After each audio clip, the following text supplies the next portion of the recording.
ঝেটে সেটে ফুটে আর একবারে শুরু করার এই বমটা খুব খারাপ। এই বমগুলো এসকাই বমগুলো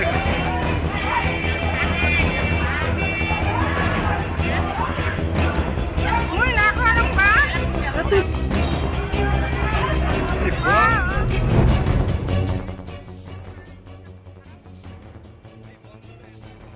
বিয়ে বাড়িতে বাজি পোড়াতে গিয়ে খড়ের গাদায় আগুন লেগে পুড়ে গেল খড়ের গাদা। অল্পের জন্য রক্ষা পেয়ে গেল বিয়ে বাড়ি। ঘটনায় রীতিমতো চাঞ্চল্য ছড়িয়ে পড়ে নাক্কাটিগাছ গ্রাম পঞ্চায়েতের চামটা লোহাগাড়ি এলাকার ঘটনার খবর পেয়ে ঘটনাস্থলে পৌঁছায় তুফানগঞ্জ থানা এবং দমকল কেন্দ্রে দুটো ইঞ্জিন এবং প্রায় 2 ঘন্টার চেষ্টায় আগুন নিয়ন্ত্রণে আসে। জানা গেছে চামটা লোহাগাড়ি এলাকার একটি বিয়ে বাড়িতে আত্মীয় স্বজনদের চলছিল খাওয়া দাওয়া। সেখানে গিজগিজ করছিল লোকজন এবং ইতিমধ্যেই বরযাত্রী হাজির। পরিবারের লোকজনের দাবি, বরযাত্রীর লোকজন আসলে বাজি ফোটাতে শুরু করে সেই লোকজন এবং সেই আগুনই কিন্তু ছিটকে গিয়ে খড়ের গাদায় পড়ে এবং দাউ দাউ করে জ্বলতে থাকে আগুন। মুহূর্তের মধ্যে বিয়েবাড়ির সমস্ত আনন্দ উধাও এবং শুরু হয়ে যায় হুড়োহুড়ি। খবর পেয়ে পুলিশ ও দমকল ইঞ্জিন ঘটনাস্থলে ছুটে আসে। বিয়ের প্যান্ডেলের পাশেই লাগে আগুন। স্থানীয়রা কোনোভাবে প্যান্ডেলের আগুন লাগতে দেখে এবং পরবর্তীতে দমকলের দুটি ইঞ্জিনের চেষ্টায় আগুন নিয়ন্ত্রণে আসে। বাড়ির মালিক জানান 4 বিঘা জমির ধানের খড় জড়ো করা হয়েছিল, সব পুড়ে ছাই হয়ে যায়।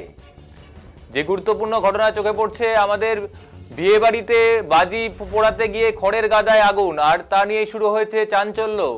ঘটনাটি চামটা এলাকার নাক্কাটিগাছ গ্রাম পঞ্চায়েতের চামটা লোহাগাড়ি এলাকার ঘটনা। বিয়ে বাড়ির বাজি পোড়াতে গিয়ে খড়ের গাদায় আগুন আর জানিয়ে চাঞ্চল্য চামটা এলাকায়।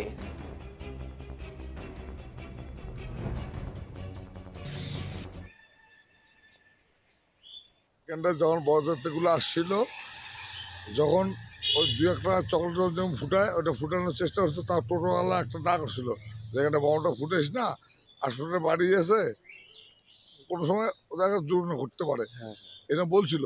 কিন্তু বাচ্চা কাচ্চা ছেলেমেলে একটা বম ফুটে দিছে, আগুনটা এসে এখানে পড়ছে, ছিটকে পড়ছে, লাগছে, লাগার পরে যাই হোক যথাযথ আগুন লাগছে। এবার সবাই চেষ্টা করে ওই জায়গাটা, কিন্তু ওনার ক্ষতি হয়েছে, এটা অস্বীকার করার নাই, ক্ষতি হয়েছে। মানে এ তো পাশে বিয়েতে হ্যাঁ, যদি ওখানে কিন্তু প্যান্ডেলে আগুন লাগতো, ভাগ্য ভালো যে আগুনটা ছড়ায় নাই, প্যান্ডেলে লাগলে তো একদম পুরোটাই ক্ষতি হতো, বিশাল ক্ষতি হতো। আচ্ছা, কিন্তু চেষ্টা করছে সবাই যাতে ওইদিকে আগুনটা না না, যায়। আগুনটা যেন না লাগে, সবাই সাহায্য করছে। দমকল আসছিল না? দমকল আসছিল, কয়টা ইঞ্জিন পুলিশ ছিল, প্রথমে একটা আসছিল, ওটা জল ছিল না, মানে ওই কার্বন ডাইঅক্সাইড যাই হোক একটা হাওয়া টাইপের ছিল। অনেকক্ষণ হওয়ার পরে চেষ্টা করতেছিল, নিতে ছিল, কিন্তু পুরোপুরি ক্লিয়ার হচ্ছে না। পরে আবার আরেকটা মেশিন আসছে, পরে কাজটা সাকসেস হয়েছে। বাজি ফুটাইছে না, হ্যাঁ, কিভাবে লাগে? বিয়ে বাড়িতে যে বাজি ফুটেছে ওই বাজির আগুন এখানে লাগছে। আচ্ছা, ওই যে বরযাত্রী আসার সময় বরযাত্রী, মানে ওরাই ওই বরযাত্রীর লোকজনে বাজি ফাটিয়েছিল, হ্যাঁ, সেখান থেকে আগুনটা লাগে। কতগুলা জমি ধানের খ্যাট ছিল? 4 বিঘে। 4 বিঘা জমি। হুম, তো আপনার তো পুরোটাই হয়ে গেল। হুম, তো পাশেই তো বিয়ের বাড়ি, বিয়ে তো একদম পুরোটাই আগুন লেগে যেত যেভাবে আগুন উঠছে। হুম। দমকল আসছিল পরে? দমকল আসছিল। কি নাম আপনার? আমার নাম তাপসী বল। ওই জামাই কি করে?